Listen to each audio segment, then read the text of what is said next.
Itamaraty confirma a morte de adolescente brasileiro no Líbano atingido por foguete de Israel. E você vai ver ainda. Proposta de cessar fogo com o Hezbollah feita pelos Estados Unidos e França é negada por autoridades de Israel. E ainda, nem com, nem sem açúcar. Seca no Brasil impacta no preço do café, que chega a R$ 40 o quilo. Essas e outras notícias você confere a partir de agora. Olá, bom dia para você. Seja muito bem-vinda ao Redação Hit, edição manhã. Agora são 11 horas e 36 minutos e, como sempre, nós chegamos ao vivo com as principais notícias. Hoje é quinta-feira, 26 de setembro. O Itamaraty confirmou a morte de um adolescente brasileiro de 15 anos em meio a bombardeios de Israel contra o Hezbollah no Líbano e condenou a continuidade dos ataques no país. Além do jovem, o pai dele, que tinha nacionalidade paraguaia, também morreu. Desde o início do conflito, mais de 630 pessoas foram mortas. O adolescente brasileiro de 15 anos, Ali Kamal Abdallah, morreu em meio a bombardeios de Israel contra o grupo terrorista Hezbollah na última segunda-feira na região do Vale de Quelia, no Líbano. O menino e seu pai, Kamal Hussein Abdallah, de 64 anos, que era libanês e tinha nacionalidade paraguaia, morreram vítimas de um foguete que atingiu a cidade. A família do adolescente é de Foz do Iguaçu, no Paraná. Ele havia se mudado para o país libanês com um pai e 2 irmãos. Em nota, o governo brasileiro informou que está prestando assistência aos familiares e condenou a continuidade dos ataques aéreos israelenses contra zonas civis densamente povoadas no Líbano. Desde o início do conflito entre Israel e o grupo terrorista Hezbollah, mais de 630 pessoas foram mortas no lado libanês, de acordo com autoridades de saúde locais. Um quarto são mulheres e crianças.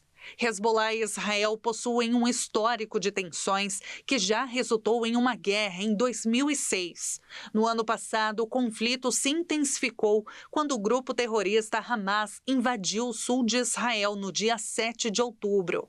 1.160 pessoas foram assassinadas e 250 sequestradas, a maioria civis. Israel então declarou guerra contra o Hamas e iniciou uma série de ofensivas na faixa de Gaza. Hezbollah entrou no conflito ao lançar foguetes contra o país a fim de demonstrar apoio ao Hamas e à população de Gaza. E autoridades de Israel anunciaram que rejeitaram a proposta de cessar fogo com o Hezbollah, feita pelos Estados Unidos e a França.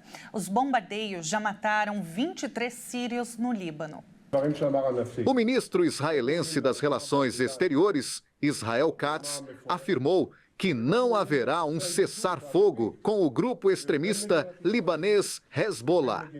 Ele acrescentou que vão continuar lutando contra a organização terrorista, com toda a força até a vitória e o retorno seguro dos moradores do norte para suas casas. Mais cedo, o primeiro-ministro de Israel, Benjamin Netanyahu, disse que não havia respondido à proposta das potências ocidentais, Estados Unidos e França. A ideia era uma trégua de 21 dias para que houvesse tempo de tentar estancar a escalada do conflito por vias diplomáticas. As forças de defesa de Israel informaram nesta quinta que realizaram um exercício de treinamento de invasão por terra, perto da fronteira com o Líbano. Um comunicado dos militares informou que, durante o exercício, as tropas aprimoraram a sua prontidão operacional e logística para vários cenários de combate em território inimigo na frente norte. Ataques aéreos, feitos pelas Forças Armadas de Israel, mataram mais de 20 sírios e 8 ficaram feridos em um edifício da cidade libanesa de Younini. Os bombardeiros foram na madrugada desta quinta-feira e também atingiram mais de 70 alvos do Hezbollah no Líbano. Segundo o prefeito da cidade, a maioria das vítimas eram mulheres e crianças. Elas estavam em um edifício. E agora a notícia do Brasil. O prefeito de Ilhéus, na Bahia, Mário Alexandre, é alvo de buscas em uma operação da Polícia Federal que investiga supostos crimes de corrupção, desvio de recursos, lavagem de dinheiro e formação de quadrilha. Também foram autorizadas buscas contra Bento Lima, candidato a prefeito apoiado por Mário e outras 3 pessoas e 2 empresas. A operação foi batizada de Barganha e a Polícia Federal encontrou na casa de um dos empresários investigados mais de R$915 mil em espécie. O dinheiro estava em 2 malas de viagem escondido atrás de um sofá.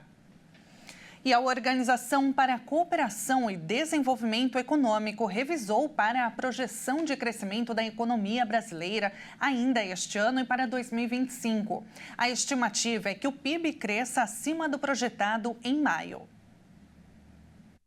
Como Clube dos Ricos, revisou para cima a projeção de crescimento da economia brasileira para este ano e para o ano que vem. Em relatório, a organização prevê que o PIB do Brasil cresça 2,9% em 2024, acima do crescimento projetado em maio, de 1,9%. Para o próximo ano, a estimativa passou de 2,1% para 2,6%. Segundo o relatório, é esperado que o Brasil mantenha parte do impulso econômico, visto durante o primeiro semestre. Além da projeção para o Brasil, a OCDE prevê que a economia mundial cresça 3,2% neste ano. A organização apontou ainda que a inflação geral nas economias do G20 deverá cair para 5,4% neste ano e para 3,3% no próximo ano.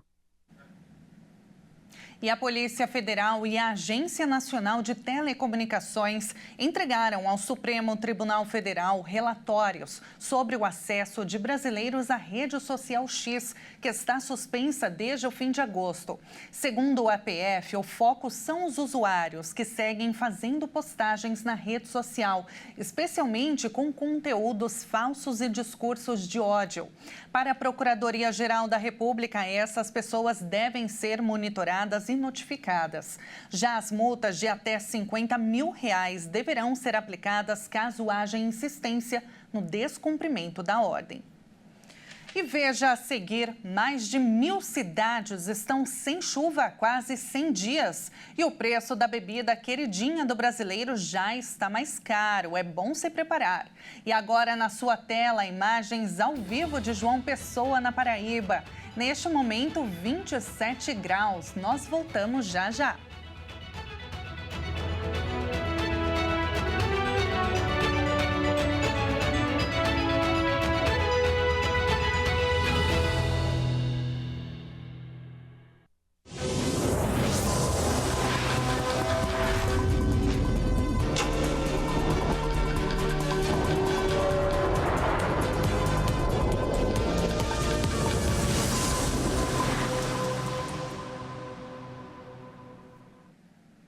E nós estamos de volta agora pelo horário de Brasília, 15 para o meio-dia.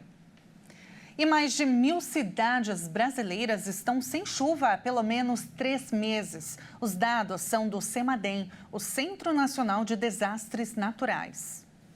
Segundo o mapeamento feito por satélite pelo Centro Nacional de Desastres Naturais, órgão ligado ao governo federal, centenas de municípios padecem com a estiagem severa.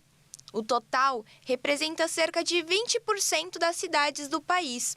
Segundo o CEMADEM, a seca não está perto de acabar.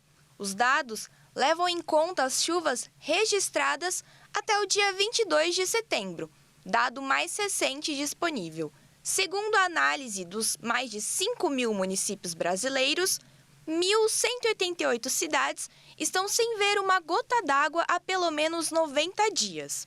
No entanto, há lugares em que o cenário é ainda pior. Cerca de 600 cidades estão passando a metade do ano sem chuva, o que significa mais de 133 dias de estiagem. O pior cenário está em Goiás, em que quase todos os municípios estão sem chuva há mais de 100 dias. Seguido de Minas Gerais, que concentra a maior parte dos municípios sem chuva em pelo menos metade deste ano. Depois, Mato Grosso, Tocantins, Bahia e São Paulo. E olha, se você não fica sem aquele cafezinho, deve ter percebido que o preço está mais alto. O quilo do café para o consumidor atingiu o maior preço da história, quase R$ 40. E o motivo é o que a gente viu na reportagem, é a seca. O quilo do café tem se tornado um item cada vez mais caro na mesa do brasileiro. Isso acontece devido à seca e às altas temperaturas que atingiram o país nos últimos anos. No período de 12 meses, o café moído subiu 16,6% para o consumidor, segundo o IPCA. Em agosto, o quilo do café no varejo chegou em média de R$ 39,63. O mais alto já registrado pela série histórica da Associação Brasileira da Indústria de Café. Em comparação com janeiro de 2021, o mesmo quilo estava custando R$ 15,37. Ano que foi marcado por uma geada que causou danos a muitas lavouras. E a expectativa do setor é que o preço fique ainda mais caro para o consumidor, considerando que a seca de 2024 vai afetar a safra seguinte, cuja colheita acontecerá em meados do próximo ano. E a cidade de São Paulo registrou a maior temperatura deste ano nesta quarta-feira. O paulistano ainda enfrenta o calorão, que deve dar um alívio somente amanhã, na sexta-feira. De acordo com o Instituto Nacional de Meteorologia, a cidade de São Paulo registrou nesta quarta-feira a maior temperatura do ano. O calor na capital paulista bateu 35,8 graus, conforme as medições do Mirante de Santana, na zona norte da capital. A temperatura superou o recorde que havia sido batido no dia anterior, quando os termômetros registraram 35,1 em São Paulo. A máxima média mais elevada já registrada no município, desde que as medições do INMET foram iniciadas em 1943, foi 37,8 graus em 14 de outubro de 2014. De acordo com o Centro de Gerenciamento de Emergências da Prefeitura de São Paulo, o tempo segue seco e ensolarado, com temperaturas elevadas e baixos índices de umidade nos próximos dias. Para hoje, a previsão pode ser recorde novamente e atingir os 36 graus. Mas o calor deve dar uma trégua nesta sexta. Conforme o Centro de Gerenciamento, o dia vai começar com muito sol e calor. Mas a propagação de uma fraca frente fria no litoral do estado pode provocar aumento de nuvens e rajadas de vento. Entre a tarde e a noite, há potencial para pancadas rápidas e isoladas de chuva. Agora, enfrentar um calorão em São Paulo é bem diferente de enfrentar um calor numa ilha paradisíaca, não é verdade? Por isso, nós vamos conhecer agora um pouquinho de Zanzibar, localizada na costa da Tanzânia. Vamos ver. Famosa pela produção de especiarias como cravo, noz moscada, canela e pimenta do reino, Zanzibar tem belas praias e uma rica história cultural. É conhecida ainda por sua biodiversidade marinha e pela praia de Kiwengwa, uma das mais populares localizada na costa nordeste da ilha. A região conta com uma variedade de resorts de luxo que atraem visitantes que buscam tranquilidade e belezas naturais.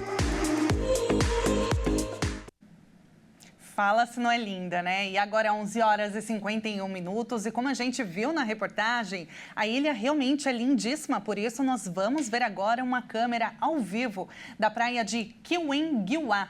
Saindo dos nossos estúdios em São Paulo, vamos para o leste da África, no arquipélago de Zanzibar. E você vai ver agora na imagem a vista da praia, que realmente é linda demais, é de tirar o fôlego e faz um dia espetacular. Essa região é cercada por recifes de corais, que tornam um paraíso para quem gosta de snorkel e de mergulho.